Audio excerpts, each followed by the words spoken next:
नमस्ते दोस्तों।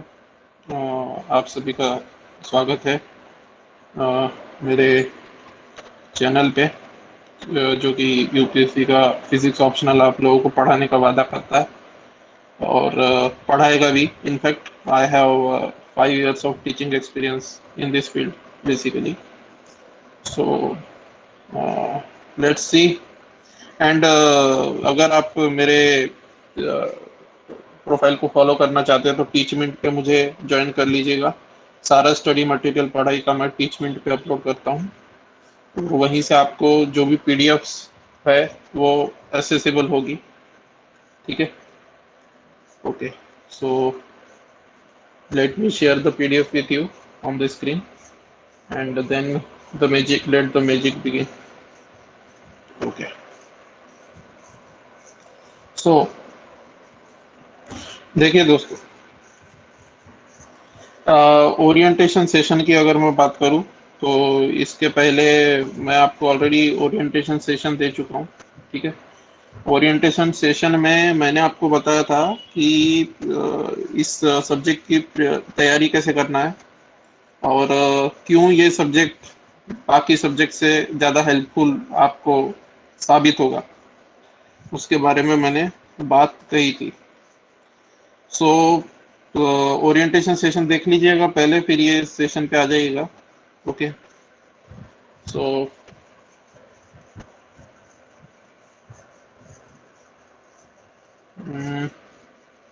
चलिए शुरू करते हैं। तो देखिए दोस्तों, मैकेनिक्स ऑफ पार्टिकल्स ये हमारा पहला टॉपिक है, जैसे कि मैंने आपको बताया था। और मैकेनिक्स ऑफ पार्टिकल्स इस पहले टॉपिक में यदि मैं बात करूं तो आपको जेसी उपाध्याय की किताब खरीदनी होगी और जेसी उपाध्याय के सॉल्व्ड एग्जांपल्स सॉल्व करने होंगे। ठीक है, एक रिकमेंडेशन मैं आपको यहाँ देना चाहूंगा कि जेसी उपाध्याय के ओनली सॉल्व प्रॉब्लम कीजिएगा। जेसी उपाध्याय की एक्सरसाइज सॉल्व मत कीजिएगा, ओनली सॉल्व प्रॉब्लम्स कीजिएगा। आपको करना क्या क्या है वो मैं बता देता हूँ। सबसे पहले आप क्लास देखेंगे। क्लास देखने के बाद में टीचमेंट के मेरे प्रोफाइल पे जाके पीडीएफ डाउनलोड करेंगे। पीडीएफ डाउनलोड करने के बाद में पहले पीडीएफ को अच्छी तरीके से रिवाइज करेंगे। पीडीएफ रिवाइज हो जाने के बाद में आप क्या बोलते हैं, पीडीएफ रिवाइज हो जाने के बाद में जेसी उपाध्याय की किताब खोलेंगे। जिस दिन का काम उसी दिन कंप्लीट करेंगे और जेसी उपाध्याय की किताब से सॉल्व एग्जांपल्स, मैं जिस जो टॉपिक मैंने पढ़ाया उसके सॉल्व एग्जांपल्स आपको जेसी उपाध्याय से सॉल्व करने हैं। ठीक है, so let's begin the show. So mechanics of particles का सेशन 1 की यदि मैं बात करूं तो न्यूटन ने बेसिकली 3 लॉज ऑफ मोशन दिए थे दुनिया में। और ये 3 लॉज ऑफ मोशन आपको ये गवर्न करते हैं। हालांकि आगे चल के न्यूटन की थ्योरी पूरी तरीके से सही साबित नहीं हुई, क्योंकि न्यूटन की थ्योरी को काफी सारे साइंटिस्ट ने, जैसे कि अल्बर्ट आइंस्टाइन ने, आगे चल के स्पेशल थ्योरी ऑफ रिलेटिविटी में काफी मॉडिफाई किया है। लेकिन क्लासिकल मैकेनिक्स पढ़ते समय, जो हम पहला टॉपिक जो शुरू करने जा रहे हैं क्लासिकल मैकेनिक्स से बेसिकली, तो क्लासिकल मैकेनिक्स पढ़ते समय हमें न्यूटन के लॉज ऑफ मोशन पढ़ने हैं। और न्यूटन ने एक चीज अज्यूम की थी दोस्तों कि मास कांस्टेंट होता है। ठीक है, यदि मैं रिलेटिविस्टिक मैकेनिक्स की बात करूं तो in relativistic mechanics the mass is not a constant, it is a variable. Okay, in relativistic mechanics mass is a variable. कैसे वेरिएबल होता है रिलेटिविस्टिक में? आप अगर वेलोसिटी ऑफ लाइट के पास में, तो वेलोसिटी ऑफ लाइट कितनी होती है? 3.8 into 10 to the power -8 second, sorry -8 बोल रहा हूँ, 3.8 इंटू 10 to the power जितनी भी होती होगी, 10 to the power 6 मीटर पर सेकेंड होती है मेरे ख्याल से। ठीक है, this is the velocity of light. Okay, so 3.8 नहीं है, 3 है, 3 into 10 to the power 6 if I am not wrong. Okay, so अगर गलत होगा आंकड़ा तो उस पर ज्यादा ध्यान मत दीजिएगा, पर इतना समझ लीजिएगा कि जो लाइट की वेलोसिटी होती है वो बहुत हाई होती है, और उस हाई वेलोसिटी के आसपास अगर कोई ऑब्जेक्ट मूव करता है ना, तो उसका मास कम महसूस होता है उसका। ठीक है, there is a reduction of mass basically, but in end mass varies with velocity according to Albert Einstein mechanics. और ये एल्बर्ट आइंस्टाइन का मैकेनिक्स जो है स्पेशल रिलेटिविटी, ये है पेपर 1 के सिलेबस में है, लेकिन वो स्पेशल रिलेटिविटी अलग से पढ़नी है। यहाँ स्पेशल रिलेटिविटी का कंसेप्ट नहीं है, यहाँ पे मैकेनिक्स ऑफ पार्टिकल का कंसेप्ट चालू है। और mechanics of particle special relativity से किस तरीके से अलग है कि यहाँ पे वेलोसिटी के साथ में मास वेरी नहीं करता। ठीक है, mass does not vary with velocity. और ये जो पीडीएफ से जो मैं पढ़ा रहा हूँ, ये पीडीएफ आपको मेरे टीचमेंट के प्रोफाइल पे अपलोडेड मिल जाएगी, वहां से आप उसको डाउनलोड कर सकते हैं और आप लाभ उठा सकते हैं। There is no need of any payment, because मैं अभी ये क्लासेस फ्री में दे रहा हूँ। जब पेमेंट का समय आएगा तो वो बाद में देखेंगे, पर अभी तो पहले मैं यूट्यूब पे नई दुनिया बसा रहा हूँ, नया नया आया हूँ यूट्यूब पे और टीचमेंट पे, तो अभी तो मैं फ्री ऑफ कॉस्ट ही देना चाहूंगा। ठीक है, so basically mechanics of particles में 3 laws of motion are there which are called as axioms of mechanics. Axioms क्या होते हैं? एक्सियम्स मतलब ऐसे ऐसे सिद्धांत होते हैं बेसिकली जिनमें जिनका कोई प्रूफ नहीं होता। ठीक है ना? यदि मैं आपसे कहूँ कि distance is equal to speed multiplied by time, ठीक है, distance is equal to speed multiplied by time, यदि मैं ये कहूँ, तो distance is equal to speed multiplied by time, इसका कोई प्रूफ नहीं है। ये बेसिकली डेफिनेशन से आया हुआ फॉर्मूला है, इसका कोई प्रूफ नहीं है दुनिया में। तो एक्सियम्स ऐसी चीजें होती है जिनका कोई प्रूफ नहीं होता है। तो जो ये 3 लॉज ऑफ मोशन जो न्यूटन ने दिए हैं, ये बेसिकली एक्सियम्स है मैकेनिक्स के। ठीक है, एक्सियम इसलिए बोला क्योंकि इनका कोई प्रूफ नहीं है, इनको प्रूव नहीं किया जा सकता है, ये एक्सपेरिमेंटली डिराइव्ड है। ठीक है, एक्सपेरिमेंट्स किए थे न्यूटन ने, उससे ये डिराइव हुए हैं। न्यूटन ने किए थे, गैलीलियो ने किए थे, उनसे ये डिराइव हुआ। ठीक है, तो फर्स्ट लॉ ऑफ मोशन जो है, ये इसमें क्या बोलता है कि एक्सेलरेशन 0 होता है जब जब भी फोर्स 0 होगा। If and only if, I double F if का क्या मतलब होता है? आई डबल एफ इफ का मतलब ये होता है कि if and only if force is 0, अगर फोर्स 0 होगा, ठीक है, तो एक्सेलरेशन 0 होगा।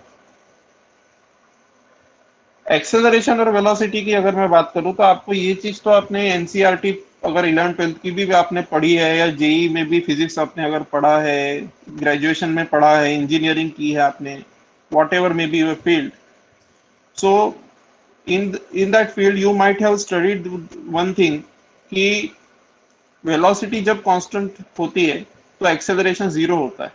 ठीक है, अगर कांस्टेंट वेलोसिटी से कोई चीज मूव कर रही है तो acceleration of that thing is 0। अब यहाँ पे जब किसी बॉडी पे फोर्स नहीं लगेगा तो वो बॉडी उसी स्टेट ऑफ मोशन में कंटिन्यू रहेगी, लॉ ऑफ इनर्शिया बोलते हैं इसको। A body continues to be in its state of rest और in uniform motion. Uniform motion मतलब क्या होता है? जब भी ऐसा मोशन जो कि जिसमें वेलोसिटी कांस्टेंट होती है, ऐसा मोशन जिसमें वेलोसिटी कांस्टेंट हो, उसे हम कहते हैं यूनिफॉर्म मोशन। अब यहाँ पे कॉमन सेंस लगा के एक बात आप बता सकते हैं कि वेलोसिटी तो एक वेक्टर है। ठीक है, मान लीजिए इस पाथ के अलोंग पार्टिकल मूव कर रहा है, ये इस तरीके से रेक्टिलिनियर मोशन कर रहा है। रेक्टिलिनियर मोशन मतलब motion in a straight line कर रहा है। तो obviously the direction of velocity is not changing, as the direction is not changing, direction is constant, 0, so velocity will remain constant। लेकिन मान लीजिए कि वेलोसिटी का मैग्नीट्यूड कांस्टेंट है लेकिन बॉडी रोटेट कर रही है, तो ऐसी स्थिति में वेलोसिटी की डायरेक्शन चेंज हो रही है, भले ही मैग्नीट्यूड सेम भी हो तो भी। तो ऐसी स्थिति में जब रेक्टिलिनियर मोशन नहीं होगा, जब स्ट्रेट लाइन पे मोशन नहीं होगा, कर्व्ड पाथ के अलोंग मोशन होगा, तो इट इज क्वाइट ऑब्वियस कि कर्व्ड पाथ के अलोंग मोशन होने पे acceleration will be there always, because acceleration is a vector and velocity is also a vector. So even if the direction of velocity changes, curved path पे तो direction of velocity change होगी। ये एक मान लीजिए curved path है, हालांकि curve अच्छा नहीं बना मेरा, तो डायरेक्शन ऑफ वेलोसिटी क्या होती है, टेंजेंशियल होती है। टेंजेंशियल डायरेक्शन में वेलोसिटी होती है कर्व के। अब कर्व के टेंजेंशियल डायरेक्शन में यदि वेलोसिटी होती है, तो मुझे एक बात बताइएगा, क्या वेलोसिटी की डायरेक्शन सेम रहेगी? पहले टेंजेंट इस डायरेक्शन में था, अब इस डायरेक्शन में चला गया, फिर डायरेक्शन ये हो जाएगी टेंजेंट की। सो टेंजेंट की डायरेक्शन चेंज हो रही है, मतलब वेलोसिटी की डायरेक्शन चेंज हो रही है। तो काफी जाहिर सी बात है कि यदि मोशन को यूनिफॉर्म होना है, तो बॉडी ने स्ट्रेट पाथ पे चलना कंपलसरी हो गया, कर्व पाथ पे नहीं चल सकती बॉडी। ठीक है, अब ये फर्स्ट लॉ ऑफ मोशन से मैं इसको रिलेट करता हूं कि देखिए, जब भी फोर्स जीरो, अब देखिए जब ये कर्व पाथ पे मूव करेगी ना बॉडी, तो उसमें एक्सेलरेशन होगा, तो नेचुरली उसमें फोर्स भी लगेगा उस बॉडी पे। जब भी कोई बॉडी कर्व पाथ में मूव करेगी तो उसमें फोर्स भी लगेगा। क्यों? क्योंकि वेलोसिटी का मैग्नीट्यूड भले ही कांस्टेंट हो, पर डायरेक्शन चेंज हो रही है, और डायरेक्शन भी यदि वेलोसिटी की चेंज हो गई, तो वेलोसिटी वेक्टर होने की वजह से एक्सेलरेशन आ जाएगा, और एक्सेलरेशन आ जाएगा तो फोर्स विल बी देयर। ठीक है, so acceleration will be zero if and only force is zero. ठीक है, या फिर फोर्स जीरो है तो एक्सेलरेशन जीरो होगा, और एक्सेलरेशन जीरो है तो फोर्स जीरो होगा। ठीक है, बात समझ में आ गई? और वेलोसिटी कांस्टेंट तभी होगी जब फोर्स जो है वो जीरो के बराबर होगा। ठीक है, ये फर्स्ट लॉ ऑफ मोशन कहता है। अब आप अगर प्रीवियस ईयर के क्वेश्चन पेपर्स उठा के देखेंगे, तो बेसिकली इस पार्ट से कुछ भी क्वेश्चन नहीं पूछा है, और ये आपका बेस बनाने के लिए मैं ये सब बातें बता रहा हूँ। ठीक है, क्योंकि मैं एलिमेंट्री लेवल से शुरू करना चाहता हूँ और फिर धीरे धीरे एडवांस लेवल पे जाना चाहता हूँ, क्योंकि मैं ऐसा अज्यूम करके चल रहा हूँ कि आप फिजिक्स भूल चुके हैं। ये अजम्पशन के साथ मैं आपको यहाँ पे पढ़ा रहा हूँ। ठीक है, तो थ्री लॉज ऑफ मोशन क्या कहते हैं, एक्सियम्स ऑफ मैकेनिक्स है, और ये कहते हैं कि acceleration is equal to zero, force is equal to zero, first law of motion कहता है। और वेलोसिटी या तो जीरो होगी या तो कांस्टेंट होगी, अगर फोर्स जीरो एक्ट कर रहा है तो। F is net external force. अब ये एक्सटर्नल फोर्स और इंटरनल फोर्स ये क्या होता है, ये भी जान लेते हैं। देखिए, ये मान लीजिए मेरा ब्लॉक है। ठीक है, ये ब्लॉक है मान लीजिए, या फिर मान लीजिए कोई भी बॉडी है, या फिर मान लीजिए ये दो पार्टिकल की बॉडी है, ये पार्टिकल नंबर वन और ये पार्टिकल नंबर टू। ठीक है, this is one and this is two. ये दो पार्टिकल की बॉडी है, मान लीजिए इसको मैंने एक सिस्टम मान लिया, particle one and particle two form a system, मान लीजिए एक सिस्टम माना है। अब इंटरनल फोर्स और एक्सटर्नल फोर्स क्या होता है वो सुनिएगा।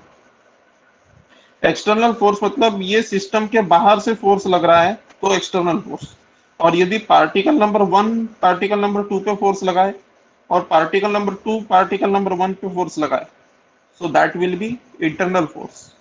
So this is the difference between internal force and external force. External force जो है सिस्टम के बाहर से आता है, और इंटरनल फोर्स जो है वो सिस्टम के अंदर ही होता है। मतलब पार्टिकल वन ने ही टू पे लगा दिया फोर्स, पार्टिकल वन भी सिस्टम के अंदर का है, पार्टिकल टू भी सिस्टम के अंदर का है। पार्टिकल नंबर वन ने पार्टिकल नंबर टू पे फोर्स लगाया, और पार्टिकल नंबर टू ने पार्टिकल नंबर वन पे फोर्स लगाया।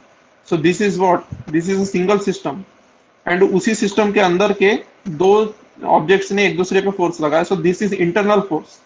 यहाँ पे क्या बोल रहा है ये, F is equal to net external force. External force मतलब पार्टिकल वन के द्वारा टू पे लगाया हुआ और टू के द्वारा वन पे लगाया हुआ फोर्स काम का नहीं है। ये बाहर से जो फोर्स लगेगा इस सिस्टम पे, मान लीजिए मैं धक्का दे रहा हूँ इन दोनों ऑब्जेक्ट्स को, या फिर अर्थ खींच रही है इन दोनों ऑब्जेक्ट को, तो earth is an external agent. So what ever force the earth will apply, it will be net net net external force. Okay, अब सिस्टम सिस्टम मानना एब्सोल्यूट नहीं होता दोस्तों, ठीक है ना। ये दोनों पार्टिकल वन और टू एक सिस्टम का पार्ट थे, पर मान लीजिए मैं ऐसा बोलूं कि मैं सिर्फ पार्टिकल नंबर वन को अकेले को एक सिस्टम मानूंगा, एंड पार्टिकल नंबर टू को अकेले को एक सिस्टम मानूंगा। मतलब ये सिस्टम नंबर वन हो गई और ये सिस्टम नंबर टू हो गई। तो दो सिस्टम यदि मानते हैं, तो उस केस में ये जो पार्टिकल वन जो टू पे फोर्स लगाएगा, एंड जो टू वन पे फोर्स लगाएगा, those will be external forces then. Why they are external forces? Because one और टू को तुमने as a single system consider नहीं किया है। System number one and a consisting of single particle, system number two and a consisting of single particle. So as the system are two and those system number one is applying force on two and two on one, so this is so it is an arbitrary assumption basically कि हम system किसको मान रहे हैं। मैं चाहूँ तो पूरी दुनिया को एक सिस्टम मान सकता हूँ, मैं चाहूँ तो सिर्फ एक पार्टिकल को एक सिस्टम मान सकता हूँ, ये मेरी मर्जी है। ठीक है, तो फिजिक्स में ये मर्जी रहती है।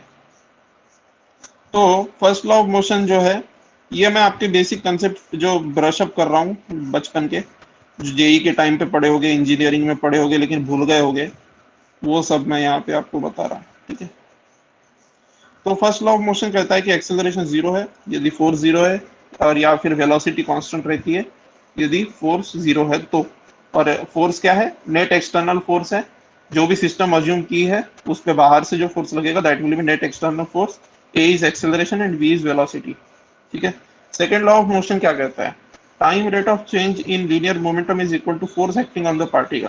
ठीक है, time rate of change in linear momentum is equal to force acting, यानी force is equal to rate of change of momentum basically। rate of change कैसे निकालते हैं किसी भी चीज का? उस क्वांटिटी को लो और उसको टाइम इंटरवल से डिवाइड करो, तो उसका एवरेज मिल जाएगा, उस टाइम पीरियड में कितना एवरेज है वो मिल जाएगा। जैसे मान लीजिए कि time t is equal to 1 second पे मोमेंटम था 1 kg/मीटर/सेकेंड। ठीक है, ये था momentum time t equal to 1 पे, और टाइम t इक्वल टू 2 पे मान लीजिए मोमेंटम हो गया 2 kg/मीटर/सेकेंड। So what will be the rate of change of momentum?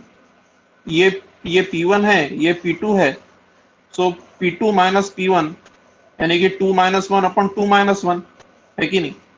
तो 2 minus one upon 2 minus one यानी क्या? 1/1 यानी कि 1। सो इस तरीके से कैलकुलेट किया जाता है। पर यदि मैं इस टाइम इंटरवल को 1 सेकेंड और 2 सेकेंड ना लेके 1 सेकेंड और dt यानी एकदम छोटा सा टाइम इंटरवल ऐड करूं, यानी कि 1 सेकेंड टाइम इंटरवल लिया और दूसरा टाइम इंटरवल लिया, ऐसा कुछ लिया, यानी कि 1.00001 ऐसा लिया। So in this case this will be completely instantaneous force we can say. ठीक है, सो यदि हम इंटरवल को बहुत छोटा कर दें, माइक्रोस्कोपिक इंटरवल कर दें, so that will be the average force will convert into instantaneous force। okay, so second law of motion क्या कहता है? time rate of change in linear momentum is equal to force acting on the particle, मतलब force is equal to rate of change of momentum। ठीक है, so f average is equal to delta p by delta t, जैसे कि यहाँ पे लिखा हुआ देख सकते हो। और इंस्टेंटेनियस फोर्स क्या होगा? जब ये मैं इस डेल्टा टी की लिमिट को जीरो के आसपास कर दूंगा तो delta P by delta T होगा और वो डीपी बाय डी टी बन जाएगा। डेल्टा को डी में कन्वर्ट कर दिया जाता है जब भी माइक्रोस्कोपिक हो जाती है quantity. Okay,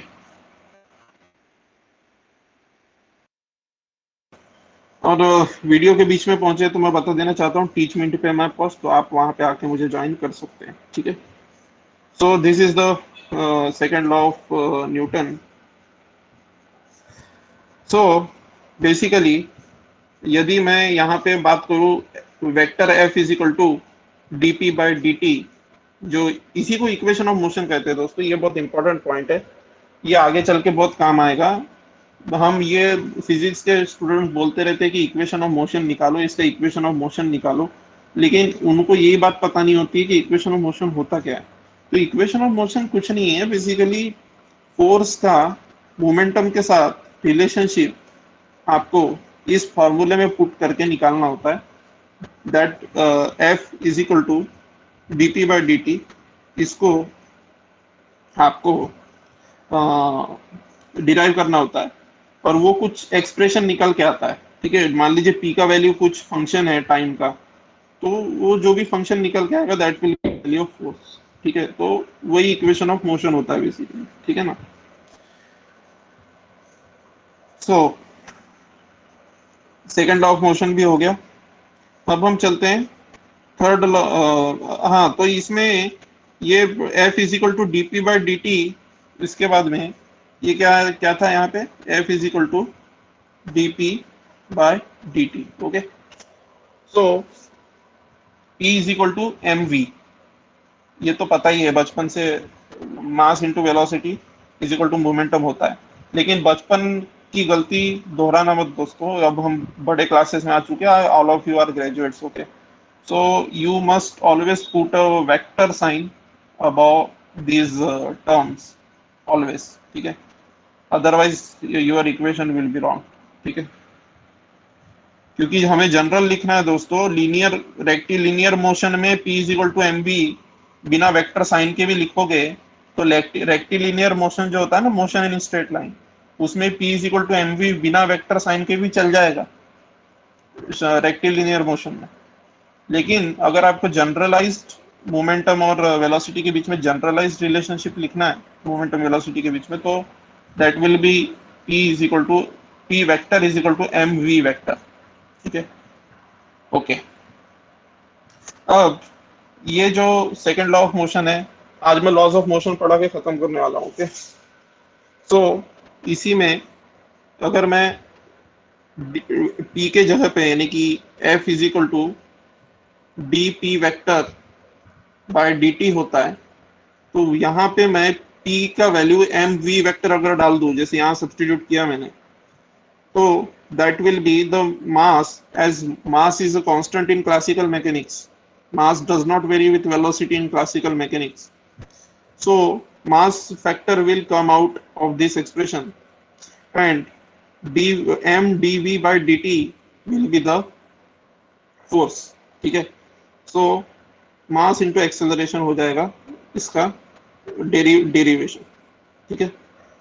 so force is equal to mass into acceleration derive हो जाता है, force is equal to rate of change of momentum वाले फॉर्मूले से F equal to M A derive हो जाता है।